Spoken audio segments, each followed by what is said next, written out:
Et on démarre par la lecture du communiqué du Conseil des ministres, le Conseil qui s'est donc réuni ce mardi exceptionnellement. Et la lecture du communiqué ce soir, c'est avec René Léon Fonseca. Bonsoir René. Bonsoir Adaba Nouchka, bonsoir à tous. Le chef de l'État, son Excellence M. Bassirou Diomaye Diakhar Faye, a présidé ce mardi 3 décembre 2024 la réunion hebdomadaire du Conseil des ministres au Palais de la République. À l'entame de sa communication, le président de la République a adressé ses chaleureuses félicitations à l'ensemble des députés de la 15e législature installée le lundi 2 décembre 2024. Il a félicité particulièrement le nouveau président de l'Assemblée nationale, M. Malick Ndiaye, ministre sortant des infrastructures, des transports terrestres et aériens, et les autres membres du bureau de l'institution parlementaire. Il a demandé au Premier ministre et aux membres du gouvernement de travailler en étroite relation avec l'Assemblée nationale pour renforcer le rayonnement de la démocratie sénégalaise, mais également le dialogue entre les institutions indispensables à la mise en œuvre optimale des politiques publiques. À la suite du réaménagement du gouvernement, le chef de l'État a félicité le Premier ministre, M. Ousmane Sonko, qui continue sa mission de chef du gouvernement. M. Abbas Fall, nouveau ministre du Travail, de l'Emploi et des Relations avec les institutions, et M. Yankouba Diémé, nouveau ministre des Infrastructures et des Transports terrestres et aériens, et tous les ministres et secrétaires d'État confirmés à leur poste. L'État engage une phase cruciale de la gouvernance du Sénégal. Cette période de redressement et de reconstruction nationale nécessite écoute, proximité, pragmatisme, efficacité, efficience, transparence et exemplarité dans la conduite de l'action publique à la lumière des objectifs temporels de l'agenda national de transformation à l'horizon 2050. Le président de la République a dès lors exhorté le gouvernement à se concentrer sur l'essentiel, à rester un gouvernement de solutions, de consensus et de résultats dans la prise en charge des besoins et aspirations des populations, notamment des jeunes, cibles prioritaires des programmes et projets publics.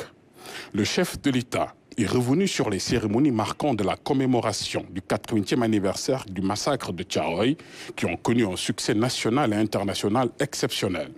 Il a adressé ses remerciements aux chefs d'État et aux délégations étrangères ayant participé aux manifestations. Il a félicité le Premier ministre et son gouvernement, le comité de commémoration dirigé par le professeur Mamadou Diouf et les membres du dit comité, les forces armées et toutes les personnes qui, de près ou de loin, ont réalisé un travail remarquable. Ce qui a contribué à la réussite de l'organisation de cette première commémoration. Cet événement douloureux nous rappelle une exigence de restauration de la vérité historique sur les faits désormais consacrés par le terme consensuel « massacre de Thiaroye ».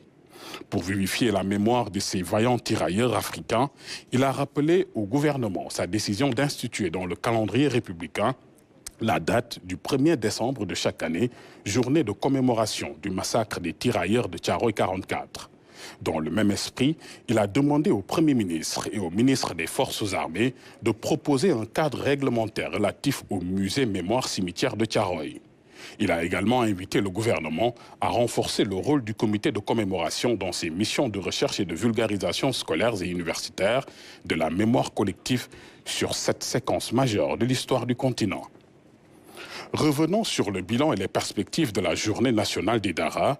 Le président de la République a félicité le ministre de l'Éducation nationale, les chefs religieux et la communauté des Daara dans toute cette composante pour la parfaite organisation et le succès de la 3e édition de la journée nationale des Daara. Il a demandé au ministre de l'Éducation nationale et à toutes les parties prenantes de préparer la tenue prochaine des assises nationales sur les Daara afin de mettre en œuvre à partir de 2025 une nouvelle feuille de route consensuelle pour asseoir le développement sur tous les plans des Daara au Sénégal.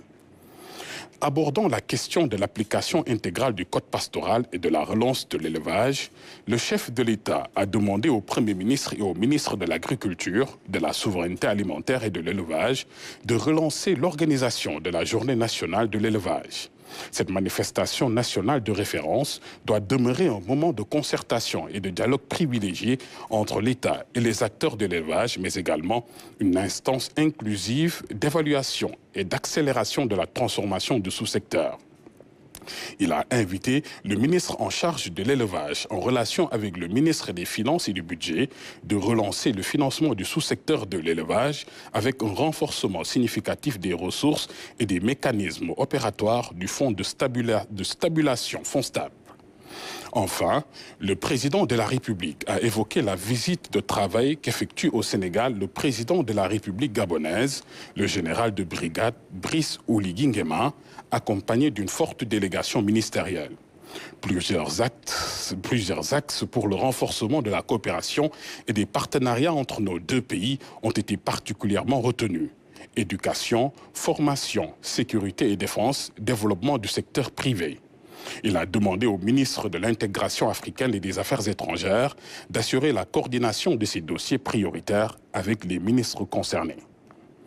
À l'entame de sa communication, le Premier ministre a remercié Monsieur le Président de la République pour sa confiance renouvelée à son endroit et aux membres du gouvernement, ce qui constitue un témoignage éloquent de la qualité du travail réalisé sous ses orientations durant ces 8 premiers mois de son magistère. Il a souhaité plein succès au nouveau ministre du Travail, de l'Emploi et des Relations avec les institutions. Après avoir relevé l'impérieuse nécessité pour le gouvernement d'être en permanence guidé par la culture de la gestion axée sur les résultats, le Premier ministre a appelé les ministres et secrétaires d'État à prendre en charge les défis immenses attachés à la mise en œuvre de l'agenda 2050 de transformation systémique du Sénégal. Dans ce cadre, le Premier ministre a demandé au ministre, secrétaire général du gouvernement, de coordonner les travaux de finalisation de sa déclaration de politique générale qu'il compte effectuer dans les plus brefs délais devant la nouvelle Assemblée nationale. Par ailleurs, le Premier ministre a exhorté les ministres à engager l'année budgétaire 2025 en accordant une priorité aux dossiers les plus urgents. À cet effet, chaque ministère est instruit d'élaborer un plan d'action pour le premier semestre 2025. Dans ce sillage, le Premier ministre a rappelé aux membres du gouvernement l'importance à accorder à une parfaite planification des grandes échéances du programme de travail de leurs départements ministériels respectifs. Il a également demandé à faire l'évaluation des ressources humaines disponibles comparativement aux cibles de performance de leur ministère.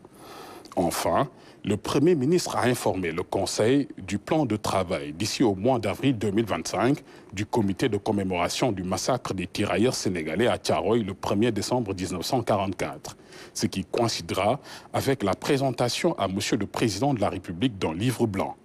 Dans ce processus, le Premier ministre a souligné l'importance capitale que constitue la réalisation de travaux de vérification par des outils technologiques appropriés, des lieux d'inhumation déclarés ou présumés sur la base des recherches et des témoignages recueillis.